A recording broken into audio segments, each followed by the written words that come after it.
আরে হযরত ওমর মদিনার রাষ্ট্র কায়েম করেছিলেন কে দিয়ে? হযরত আবু বকর, হযরত আলী, উসমান মদিনার রাষ্ট্র কায়েম করেছিলেন কোরআন দিয়ে নাকি কোরআন ছেড়ে? আমার ভাইরা, আমরা যারা বলি নামাজ এক জিনিস, রাজনীতি আর এক জিনিস, এই কথা যারা বলে আল্লাহর কসম কোরআন হাতে রেখে বলছি তাদের ঈমান নেই। ঠিক কিনা?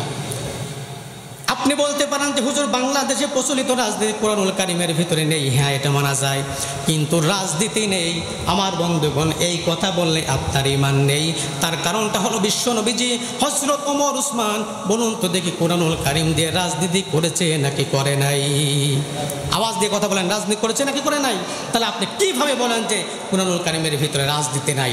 কোরআনুল কারিমের ভিতরে যদি রাজনীতি না থাকে, 29 নম্বর পারার সূরা মুলক এখন আপনি নামাজ পড়ে বাড়িতে গিয়ে কোরআনুল কারিম থেকে কেটে বাদ দিবেন, পারবেন? যদি বলেন পারা সম্ভব। আল্লাহ তাআলা বলেছেন তাবারাকাল্লাযী বিয়াদিহিল মুলকু ওয়া হুয়া আলা কুল্লি শাইইন কাদির। জোরে বলেন আল্লাহু আকবার। মুলক না, মুলক মানেই তো রাজত্ব। মুলক মানে কি? সবাই কথা বলেন, মুলক মানে কি? রাজত্ব। রাজত্ব কেমনে করবেন? শাসন কেমনে করবেন? আমার ভাইরা, কুরআনুল কারিমের ভিতরে বলুন তো দেখি এই সমস্ত আয়াত আছে নাকি নাই? বলেন আছে নাকি নাই? আমার ভাইরা, এই জন্য যারা ভাবে বোঝেন যে রাজনীতি এক জিনিস, নামাজ এক জিনিস না, নামাজের শিক্ষা নিয়েই মাঠে ময়দানে আপনাকে জিহাদের ময়দানে অবতীর্ণ হতে হবে। আল্লাহ রাব্বুল আলামিন নবী বলেছেন, শোনো, ততক্ষণ পর্যন্ত তোমরা মুমিন মুসলমান হতে পারবে না যতক্ষণ পর্যন্ত তোমাদের অন্তঃকরণের ভিতরে জিহাদের প্রতি তামান্না না থাকে, জিহাদের প্রতি নিয়ত না থাকে। এই নিয়ত যদি থাকে, তোমাদের মৃত্যু হবে শহীদি মৃত্যু। আর যদি এই তামান্না, এই চেতনা যদি না থাকে, কুরআনুল কারিম সংসদে আইন পাস হোক, এই চিন্তা চেতনা যদি না থাকে, আল্লাহর কসম, আল্লাহর ভাষায় আমরা ইমানদার হতে পারবো না। কথা বলুন ঠিক কিনা? অহংকার আর তাকব্বর দিয়ে আমার ভাইরা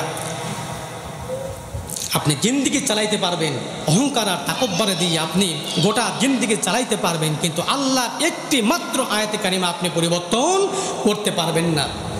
এই জন্য অহংকারী এই সমস্ত বক্তব্য আপনারা বন্ধ করে দেন। অতীতে আপনারা অনেক বক্তব্য দিয়েছিলেন অহংকারমূলক বক্তব্য। কয়েকদিন আগে একটা পাগলা নেতার বক্তব্য শুনলাম, শোনেন, কয়েকদিন আগে একটা পাগলা নেতা বলতেছেন, শোনো, আমরা হলাম বড় দল, নাম নিলাম না, আমরা হলাম বড় দল, এই বড় দলের নাম নিতে গেলে আগে ওযু করে আসতে হবে।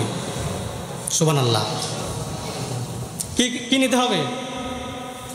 কি পরিমাণ গাঁজা খাইলে এই সমস্ত বক্তব্য দিতে পারে? এখনো তোমরা শিক্ষা নেওয়া নয়, এখনো বলে রাজাকারের বক্তব্য দিয়েই তাই একদল ধ্বংস হলে। এই বক্তব্য যদি তোমরা এখনো বলো, বাংলার জনগণ প্রস্তুতি নিয়ে বসে আছে। কথা বলুন ঠিক কিনা? এই জন্য আপনাদেরকে সচেতন হতে হবে। আপনারা কেন ভালো মানুষকে বাছাই করতে পারেন না? আপনারা নামাজের পরেই সব কথা ভুলে যান। ভালো মানুষকে আপনারা বাছাই করেন, যাদের অন্তঃকরণের ভিতরে আল্লাহর ভয় আছে, আল্লাহর কোরআন দিয়ে যারা রাষ্ট্র সমাজ চালাইতে চায়। যদি আপনি শান্তি চান, ওই সমস্ত ভালো মানুষদেরকে অবশ্যই আমাদের বাছাই করতে হবে। কথা বলুন ঠিক কিনা? আর এই বাছাই যখনই করতে যাবেন, এক শ্রেণী মানুষ আপনাকে ঘায়েল করবে।